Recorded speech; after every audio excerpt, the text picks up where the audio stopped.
сайн байцгаана уу. За юуны өмнө ISO чанарын менежер 9 оны чанарын менежерийн төгсгсөн багш хамт олондоо бас маш их баярлалаа. ISO чанарын менежер сургалтын сурснараа нөх ойлголтууд байна. Нэлийн баттгах, дээшээ нэлийн хайгч сурлаа. Ер нь бол энэ 901 чанарын менежментийн тогтолцоог зөвхөн бичиг баримт шаардлагын дагуу бичиг баримт гэж ойлгож ирсэн бол одоо энэ нийтлэг ойлголт. За тэгээд процессын үйл таалгаа, анлайлал гэх юм байдгийг. За тэгээд дээрэс нь хэрхэн сайжруулалт хийх вэ? PDC цэглэлүүд, үйл ажиллагаа, хэрхэн зохион байгуулах гэдэг талаар бас ойлголтыг авч авлаа.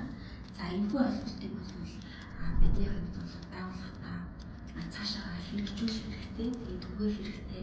Энэ сургалтын маань аймаг мэдлэг ойлголтыг маш их олж авдаг юм байна.